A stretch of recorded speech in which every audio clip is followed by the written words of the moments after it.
Мы сегодня находимся в городе Владикавказ. Обычному представлению о фанатизме мы немножко не соответствуем, потому что мы гостеприимные болельщики, фанаты. Мы стараемся всех наших гостей, которые приезжают к нам из других команд, встречать. Посмотрите просто на вот это количество людей. Боялись, что здесь танки, БТРы, вертолеты и так далее. А мы покажем.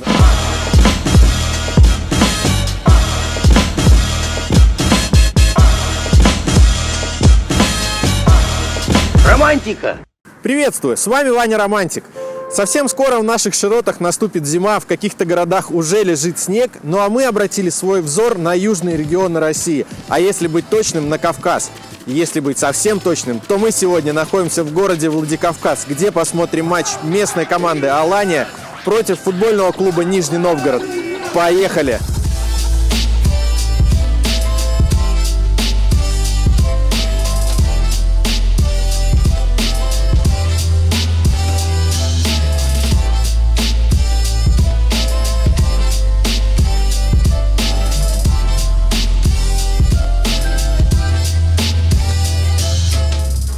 Первым делом мы приехали в центр города. Ребята хотят замутить проводы команды с гостиницы до стадиона, выстроиться на мосту и поддержать это все дело пиротехникой. Ну, сейчас идет как раз сбор всех людей. Кто-то разминается пивком, проезжающие машины сигналят. Настроение очень крутое, погода просто шикарная. Сейчас на улице плюс 10, и по сравнению с погодой в Москве это, конечно, ни в какое сравнение не идет. Так, ну ребята потихоньку выдвигаются, мы, естественно, хвостиком движемся за ними, чтобы не пропустить ничего интересного.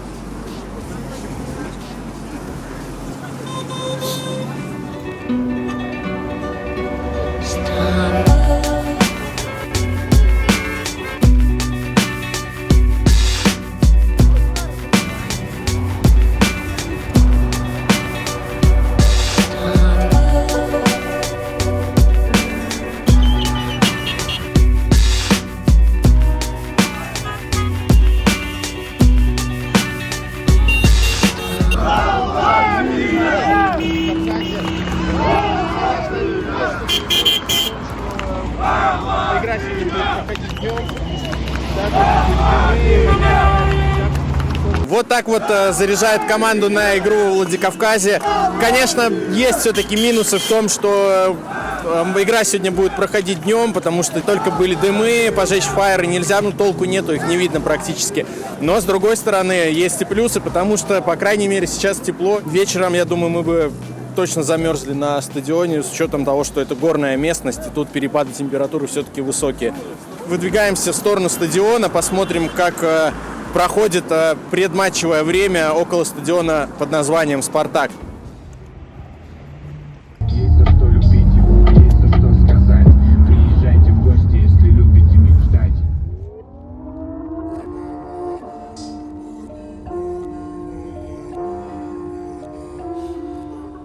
Куда же без туристической части посещения любого города? По пути к стадиону «Спартак» мы заехали в одну из главных достопримечательностей города Владикавказ. Это Осетинская церковь. Очень-очень старая церковь, которая ведет свое существование еще с дореволюционных времен. Чем она примечательна? Да? Ну, во-первых, здесь очень красиво, очень умиротворенно. Также, помимо этого, здесь есть небольшой пантеон, где похоронены все известные люди города, которые здесь проживали. Один из самых известных — это Костахи Тагуров, писатель, который считается основоположником написания стихов на осетинском языке. Ну и, конечно же, куда без шикарного вида. Поэтому всем советую сюда приехать, обязательно посмотреть, насладиться видом на город Владикавказ и на горы. Ну, а потом уже можно двигать и в сторону стадиона. Уже в Москве мы встретились с Димой. Знакомьтесь, это Дима Минадит, один из основателей аланских барсов. Дима, расскажи, как давно ты попал первый раз на стадион? футбол для каждого осетинского мальчика, который рос во Владикавказе, начинался, естественно, со стадиона «Спартака». Из головокружительных тогда успехов нашего клуба, это были 90-е годы, середина, ничто да там не предвещало таких громких успехов. Ну, тогда сложилось все Таким образом, что пришло руководство в футбольный клуб, которое ставило амбициозные задачи. Были на тот момент у республики деньги. Сейчас они говорят, что это были не совсем правильные деньги. Это были водочные деньги, водочные времена. Пришел амбициозный тренер Валерий Георгиевич Газаев, да, как бы мы сейчас к нему не относились, но тогда он сделал 100% успеха команды. Плюс был замечательный коллектив исполнителей. Так все подобралось, что вот как звезды сошлись все в одном месте, так и те успехи Алании середины 90-х, это как раз течение обстоятельств. Мы верим, что когда-то такое стечение тоже повторится, потому что история, она циклична. Я попал, будучи еще совсем ребенком, на стадион, разгладимые впечатления, бушующая южная страсть, арена, болельщики. Тогда еще не было никакого фан-клуба, тогда все болели, все гнали команду вперед, всей чашей, достаточно азартно. С тех пор как бы все вот мое попадание на стадион, оно изменило мою жизнь. Я с тех пор болею за команду, поддерживаю, гоняя на выезда. Получилось вот это поучаствовать в создании фан-клуба «Аланские барсы». Но это уже не вычеркнуть уже из меня никаким образом. Я буду до конца жизни предан одному клубу. Это футбольный клуб «Алания Владикавказ». Рядом со мной Андрей, это лидер фан-движения «Аланские барсы». Андрей, привет. Привет, привет. Когда вообще первый раз пришел на стадион? Пришел я на стадион в 7 лет, меня папа привел за ручку на стадион. С тех пор я и стадион, я и Алания — это как одно целое. Помнишь ту атмосферу? Помню, Можешь ее описать? помню, ту атмосферу помню. Это как раз были те годы, когда мы стали чемпионами России. Это был 95-й год. Да, а попал я первый раз, да, на стадион в 97-м. Но все равно и игроки, основная масса, были чемпионских лет. И, конечно же, те воспоминания, их не забыть. Кстати, победу мы ценим, помним, чтим, отмечаем каждый юбилей. Приезжают к нам легендарные наши ветераны футбола. Это победа не только на футбольном поле, это победа нашей республики. Это нечто больше, чем просто какая-то футбольная победа. Это победа народа. Поэтому это очень ценно, важно для нашей республики.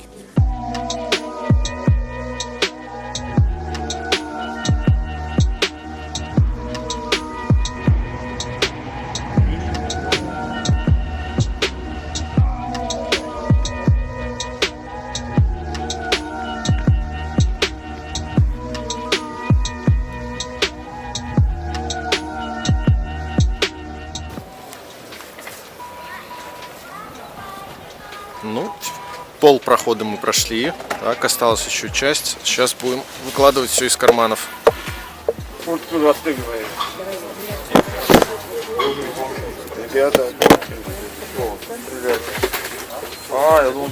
Мы успешно преодолели контроль на стадионе «Спартак». Стоит отметить, что он довольно лояльный. В принципе, посмотрели только куртку, и то поверхностно. Карманы на штанах даже не трогали.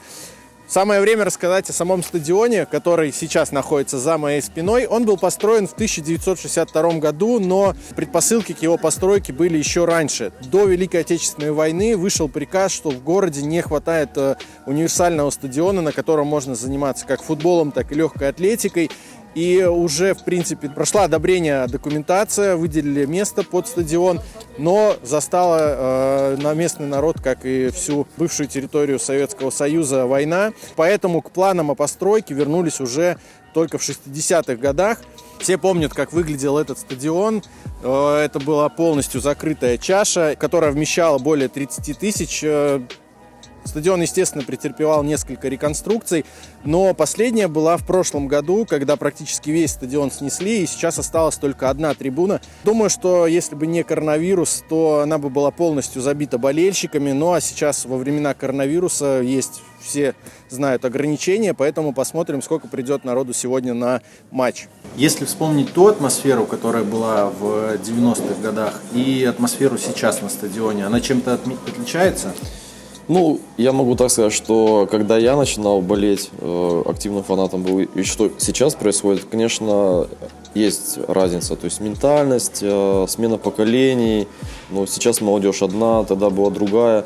Но все же мы придерживаемся определенного курса. У нас есть своя политика, свое движение, и мы стараемся придерживаться этого.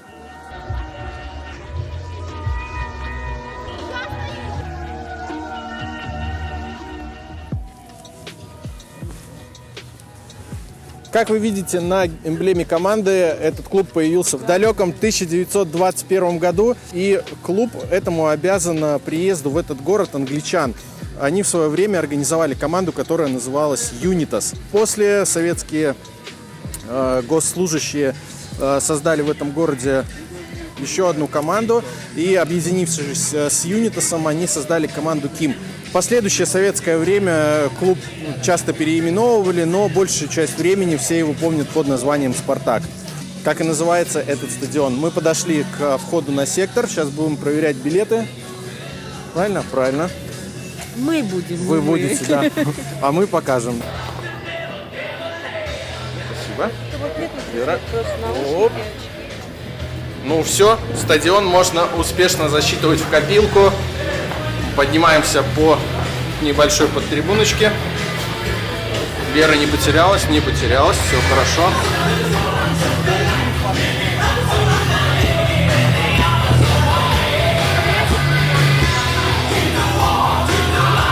Заходим и сразу попадаем на фан-сектор.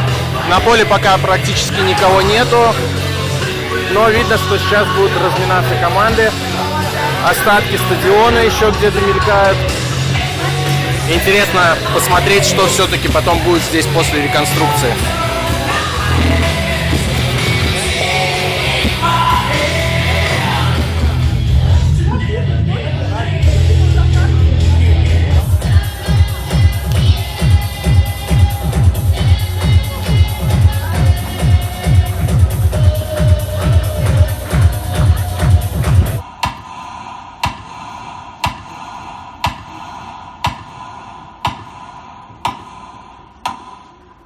Спасибо. Номер 8 Алан Хугаев. Номер 10 Бадрас Кадарцев. Матч уже начался. Мы сегодня присутствуем на очень интересной встрече с точки зрения турнирной таблицы, потому что Алания принимает лидера, на данный момент лидера ФНЛ. Это Нижний Новгород, футбольный клуб. Вот идут первые минуты матча, пока ничего опасного не было, но я думаю, что это только начало. Народу просто битком.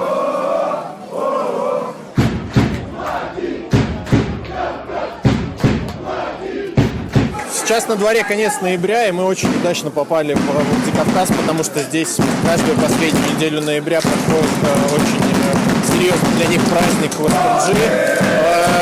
Также, помимо этого, также в конце недели у Аланской Барсы, самое главное объединение фанатское Алании, также отпраздновало свой юбилей 20 лет.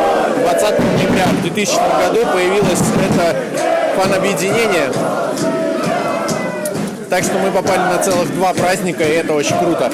Несмотря на то, что болельщики у футбольного клуба Алании достаточно давно, 60-е, в 50-е ездили еще за команду в соседние регионы, но не хватало какой-то команды, которая бы регулярно, на постоянной основе организовывала поддержку.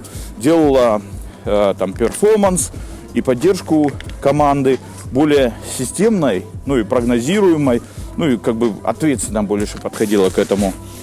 Чем знаменательна дата 2000 год, год основания Аланских Барсов. Там на самом деле не 20 ноября, может быть, дата была, ну где-то в этих числах.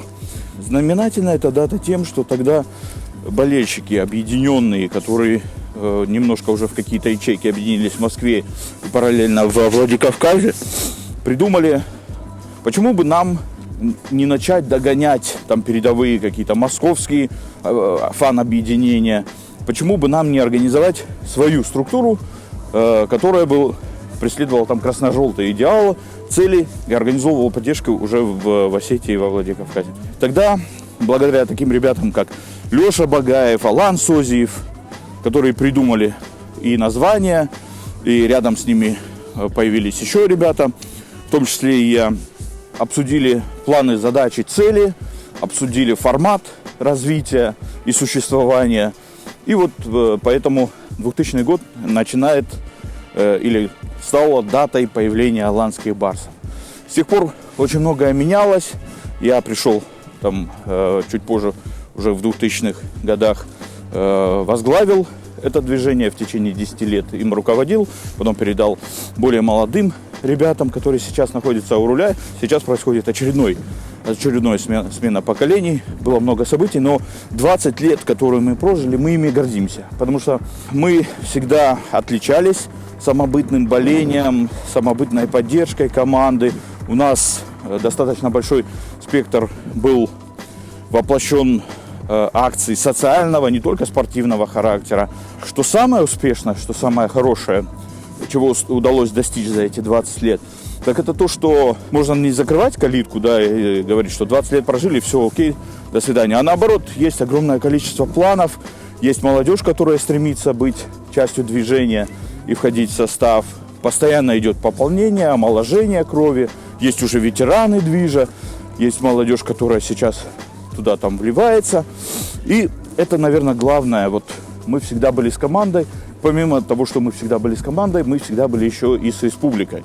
В тяжелые времена, это и события в Южной Осетии, и в Беслане, и куча других не очень хороших событий, связанных там и с актами терроризма и прочее, всегда аланские барсы были одним из форвард-движений, которые приходили на помощь, организовывали. На это движение всегда можно было рассчитывать в плане поддержки. Здесь мы говорим не только о фанатах в том представлении, в которых часто их представляют, да, обыватель. Да, мы можем там побарагозить, можем там какие-то, можем выпить, можем пошуметь, но это не значит, что там это неисправимые какие-то неадекватные люди. Это вполне адекватные, со своим сформировавшимся миром. Они принимают все фанатские правила поведения, но при этом есть и ограничения какие-то, есть планки, по которым можно ориентироваться и за которые не выходить. Обычному представлению о фанатизме мы немножко не соответствуем, потому что мы в своем мире живем. У нас есть традиции, мы южане, мы кавказцы. Здесь к нам и претензий много предъявляют, но мы так живем, понимаете? Это делает наше движение немножечко своеобразным. Своя субкультура, и те люди, которые погружаются, общаются с нами, они начинают нас больше понимать и начинают проникаться, и, может быть, даже немножечко уважать, потому что, да, мы такие, мы своеобразные, но это вот наша отличительная особенность.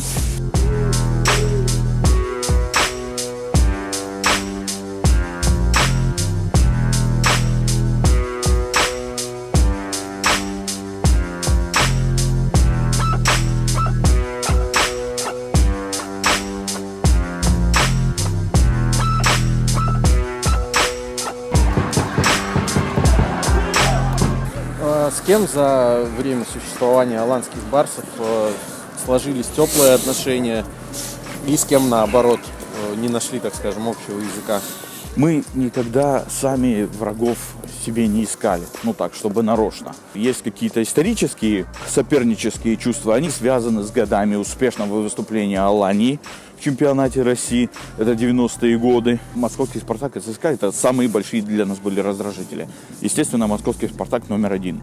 И здесь нельзя сказать, что мы там сильные враги, но очень много было стычек таких локальных. Это не были там типичные фанатские там выходы стенки на стенку. Это были такие локальные конфликты. Москвичи получали в Осетии, мы получали в Москве, но без всяких там драматических последствий, это хорошо. Были локальные конфликты у нас с Новороссийском, с Волгарем, с Динамо Ставрополем, но они не переходили в такую хроническую стадию, то есть они разрешались, и это экшен, это драйв, это, наверное, для самостимулирования больше происходит, нежели у нас есть какие-то принципиальные злейшие враги. Это вот что касается врагов. А что касается друзей, здесь гораздо больше можно о чем сказать. Мы гостеприимные болельщики, фанаты. Мы стараемся всех наших гостей, которые приезжают к нам из других команд, встречать, там, отвезти в горы, 3 пирога. Вот хотим показать гостеприимство не только, да, там, на трибуне, но и как житель республики, чтобы к нам побольше народу приезжало сюда. И были довольны, и не боялись, что здесь танки, БТРы, вертолеты и так далее. Здесь другая жизнь, здесь другая обстановка. Просто надо человеку доказать это и показать. Никогда дружба не была лишней. Она всегда там приносит какие-то плоды в виде контакта, в виде расширения своего кругозора и прочего. Из тех клубов, движений или людей, с которыми мы наиболее тесно общаемся, это, конечно, кавказские клубы. Существовало объединение АТАС, которое было не взлюблено большой фанатской общественностью российской. Но были основания для того, чтобы оно существовало, как кавказцы поддерживали друг друга, несмотря на различия между нами. И многие резонансные моменты все равно мы пытались больше найти точек для соприкосновения. В итоге с ребятами находились в Новороссийском, и с Астраханью, и с волгоградцами, и с пермяками, и мечами. Находили точки для соприкосновения и общения. До сих пор сейчас нормально общаемся и стараемся строить наши отношения так, чтобы они основывались не на поиске соперника, врага локального или там какого-то там стратегического, а на каком-то взаимоуважении. Здесь вот это было изначально нами заложено. Давайте будем культурными, да, давайте будем отличаться, да, давайте вот что-то у нас будет свое. Все такие, а мы вот чуть-чуть такие.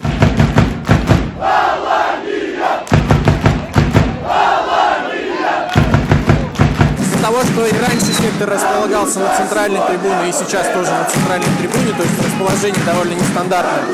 И так как трибуна полностью забита народом, очень тяжело вообще понять, сколько фанатов сейчас есть. И пообщавшись со старшим поколением, было понятно, что сейчас в фан-движении Алании проходит смена поколений, старые отходят, приходят молодые. Еще очень прикольная штука, которую я заметил здесь, нигде до этого не видел такого. Молодые игроки, которые учатся в футбольной академии Алании, их также приводят на фан-сектор, ну точнее они приходят, и это в таком, скажем, добровольно-принудительном порядке. То есть молодых сразу, да, с молоду учат тому, что команду свою надо поддерживать и гордиться своими цветами. Поэтому это очень крутая штука, респект. Как я говорил, сейчас мы находимся на центральном секторе одной трибуны, которая осталась после реконструкции. И это 33-й сектор, где располагаются фанаты. Но исконным раньше местоположением фанатского сектора была как раз противоположная трибуна, которой сейчас нету, к сожалению, после реконструкции. А еще, друзья, я просто отвык ходить между очень большого количества людей. Если я в самом начале говорил, что, скорее всего, тут будут ограничения и трибуны не забьются, но вот пик, посмотрите просто на вот это количество людей. Практически вся трибуна забита. Это очень-очень круто, и атмосфера просто огненная. Другого слова и не подберешь. Ваш активный фанатский сектор расположен, да, считай, на центре, на 33-м. Как вообще так получилось? Почему это была не традиционная заворотка? Здесь есть, да, особенность. Она связана, наверное, с тем, что тяжело вовлекать. Если бы мы ушли, допустим, куда-то в заворотку, да, там куда-то там, на вираж какой-нибудь, то мы бы там и сидели, там, 30-50 человек, да, и сами по себе своей жизнью жили. Но исторически сложилось так, что все самые активные, они собирались в центре, в гуще событий, и тем самым поднимали движ вокруг себя. Были спорные моменты, честно говорю. Вот когда фан-клуб выделился в отдельную какую-то, в отдельное свое направление, были предложения: ребят, давайте от семечка грызов, от Кузьмичей уйдем. Все, свалим, мы будем своей жизнью, своей развиваться, кто придет, там будет с нами. Я был против. Мне нравилась вот сформировавшаяся традиция, которая заключалась в том, что когда мы играли, Алания играла ярко, мы могли управлять не только там сотни рыл, а когда мы могли поднимать тысячи вот, своей поддержки, вовлекать их. И до сих пор я считаю, что это как бы наша крутая особенность. Хорошо, что мы от этого не отказались. Сложилось так, что 14-15 сектора, это бешеными называются они. И мы даже у нас журналы, которые мы выпускали, они так и назывались 14-й сектор. Что-то в этом плане думаете делать, продолжать, возобновлять? Системно, наверное, сейчас нет ресурсов, которые могут это делать с определенной периодикой. Нету, потому что Значит, в 2000-х годах среди фанатов было много журналистов и людей, которые были креативные и в плане созидания продвинутые. Сейчас ребята немножечко другие. В наших планах создать альманах 20-летия, и он выйдет в следующем году. Уже готовятся материалы, они собираются, ищется там фото. Вот в этот альманах будут включено все 20 лет абсолютно пошагово все, что было за эти годы сделано, все достижения, все основные лица, все основные характеры, события, промахи, недостатки, плюсы, достижения, победы и вот все, что было за 20 лет. Это будет огромный труд, 400-страничный, который ляжет на полке и которым мы потом будем гордиться, я в частности, что вот 20 лет яркого, это у нас все было, это вот как типа мемуаров. Мы сами изыскиваем деньги, сами все готовим, и будет все на классном уровне, потому что мы никогда пытаемся не снижать планку. Ну, то есть это не сам издат, это будет классная типография, хорошее качество материалов и самой верстки. Вот примерно так. Идет перерыв, счет не открыт. На стадионе «Спартак» в перерыве не щадят басов, музыка бомбит что надо, поэтому особо записывать ничего не записывают в перерыве. Ждем начала второго тайма.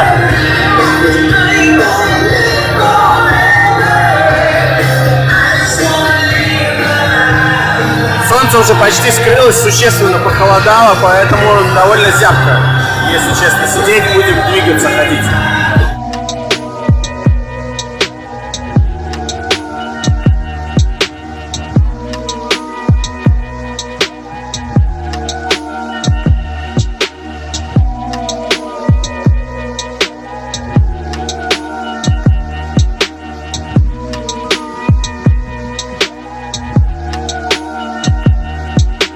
Если кто-то не знает, то у Алании главный тренер — это Спартак Гогниев, и, видимо, он в перерыве очень хорошо накрутил свою команду, и она сразу, не откладывая дело в долгий ящик, решила забить этот гол на своей домашней арене, и вот уже почти 10 минут прошло второго тайма, просто атака за атакой идет на ворота Нижнего Новгорода, и непонятно, кто сейчас лидер турнирной таблицы.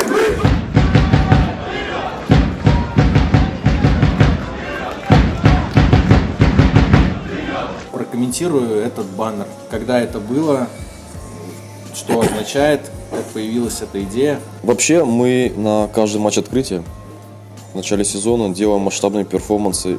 И, как правило, мы ставили рекорды по югу России 100%.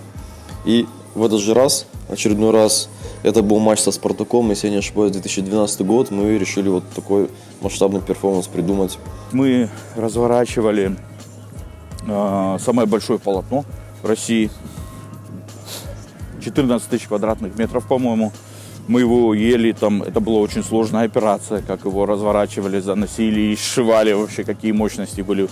У нас была вообще художественная работа, где мы нарисовали поколение футболистов 95-го года, чемпионов, и нынешнее поколение.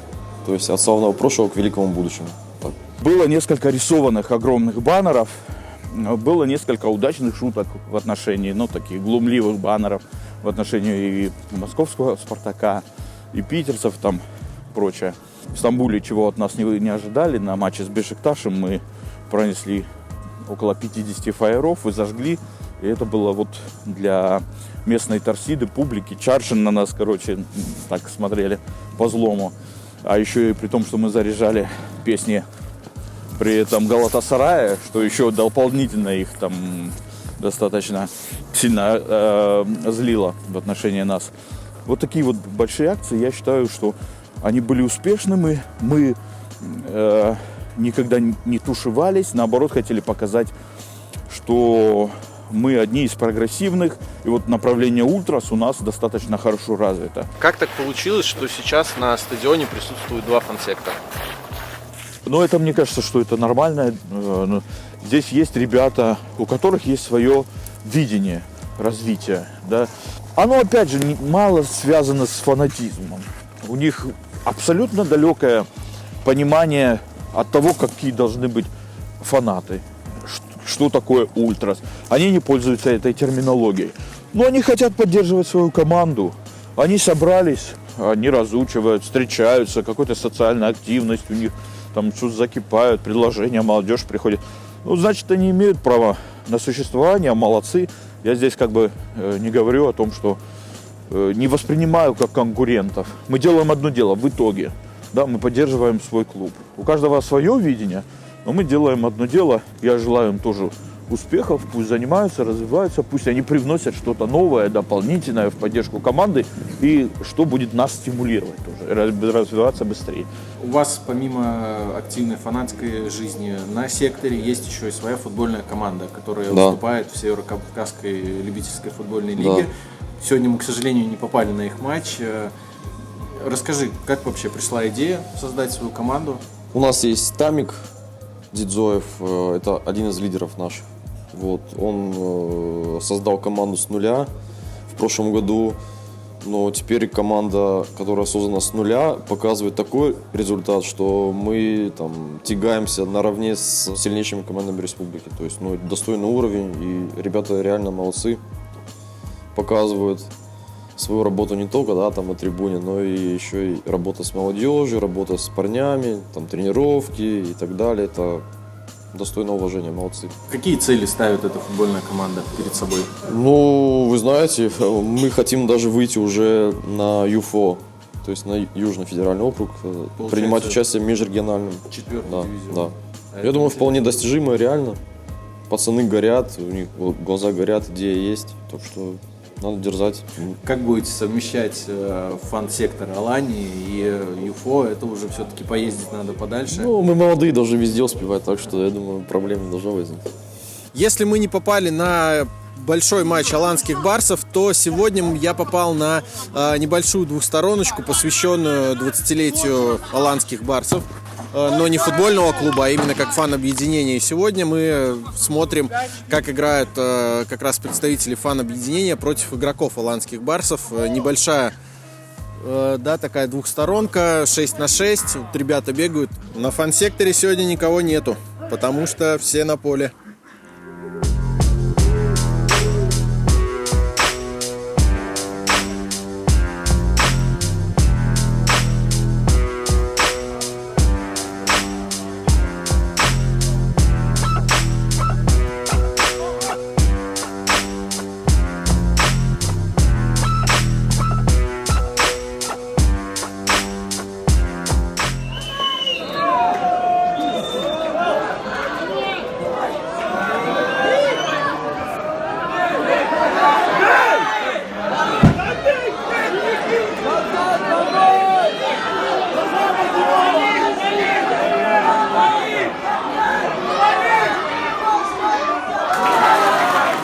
Я думаю, нет смысла напоминать о старой истории футбольного клуба «Спартак», футбольного клуба «Алания».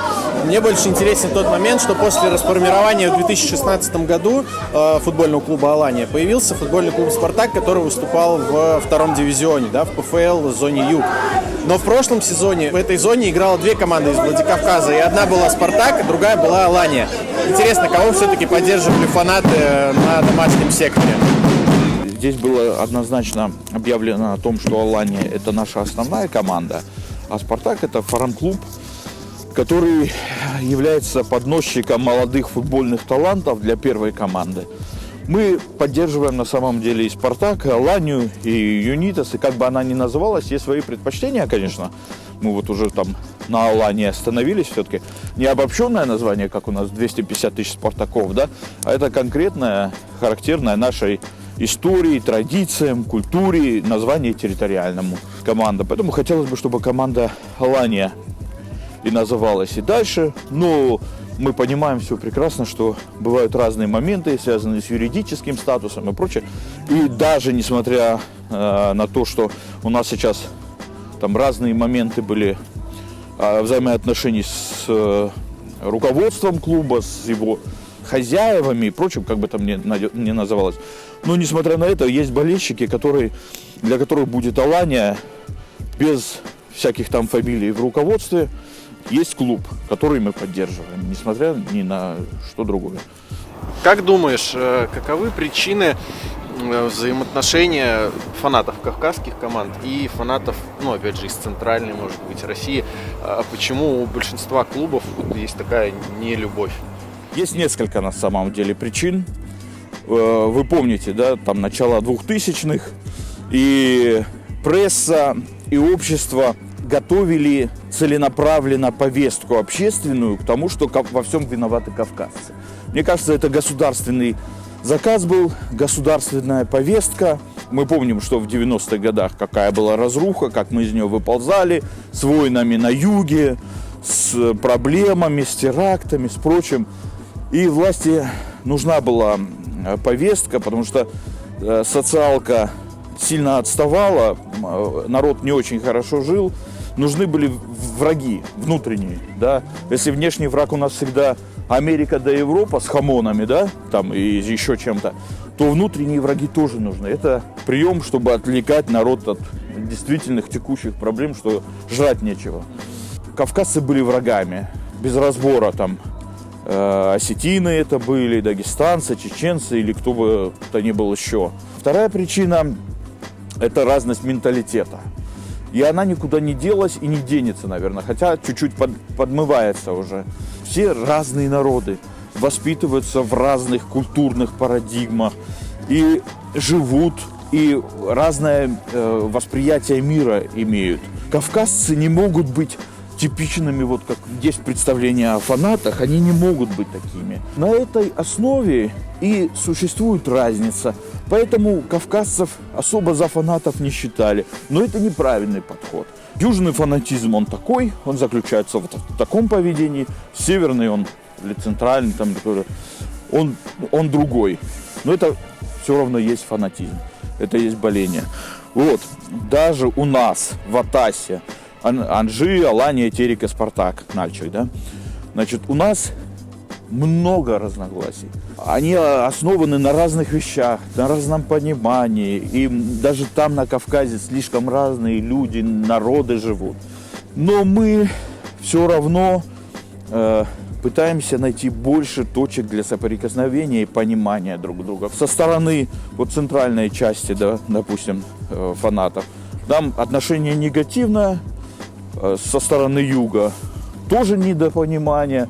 Но это все такие вот, все сформированные общественным сознанием, общественной повесткой. На самом деле, вот когда ты садишься, приезжают к нам ребята, в том числе ты, да, приехал в Осетию. Ну, что, плохо, мы плохо встретили, плохо пообщались. У нас же много есть вещей, которыми мы можем поделиться и сделать друг друга богаче, нежели там мы морды бить друг друга. Нет, мне кажется, что совершенно спокойно можно обо всем всегда договориться. А внутри самого Кавказа все ли гладко?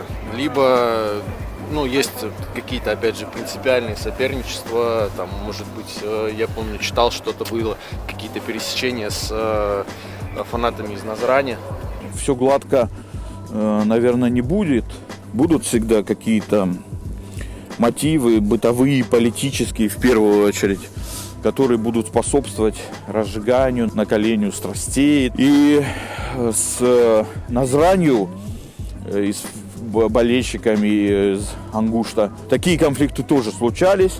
Не исключено, что и будут впредь при наличии горячих голов со многих сторон. Но все они основаны не на почве фанатизма и поддержки команды, а основаны на наличии межнациональной розни и, скорее, там спорных, для нас бесспорных территорий, для стороны Ингушетии спорных территорий. Это вопрос продолжения тлеющего конфликта, который есть напряженность между двумя народами. Он просто выходит на разные, на спортивные рамки, на общественные, там еще куда-то, еще куда-то.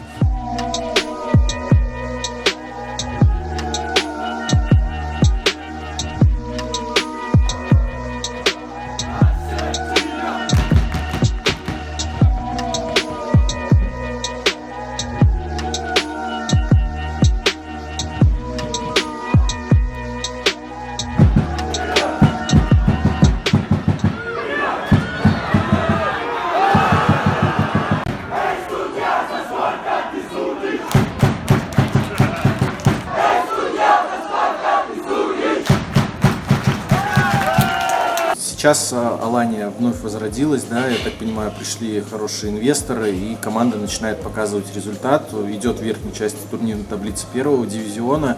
Как думаешь, вот ближайшее будущее, что ожидает команду?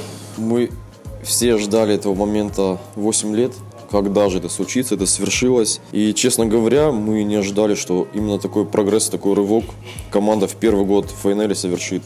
А теперь у нас есть реальные шансы повышения в классе, поэтому я надеюсь, что в межсезонье мы укрепимся.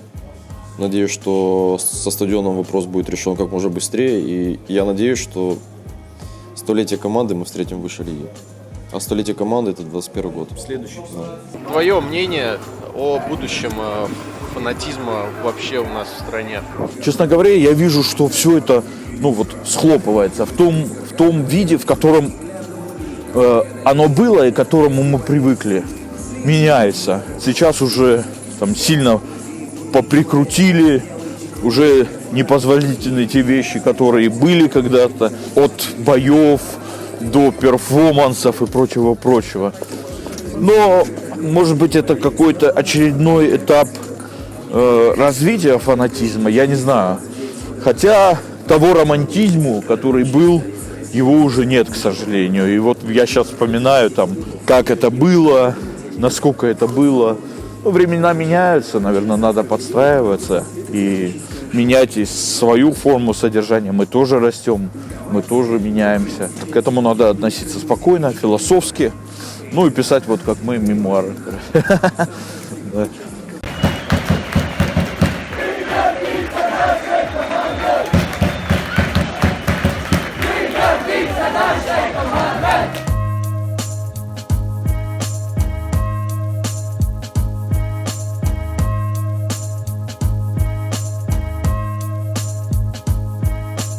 Это был очень горячий матч, друзья, по содержанию, но по статистике он был сухим. 0-0 финальный счет. Я думаю, Алания показала, что она будет бороться за самые высокие места и попробует попасть в следующем сезоне в Премьер-лигу. Если тебе понравился этот выпуск, обязательно ставь лайк, подпишись на канал, жми на колокольчик, чтобы не пропускать следующие выпуски. И мы с вами не прощаемся. Что останется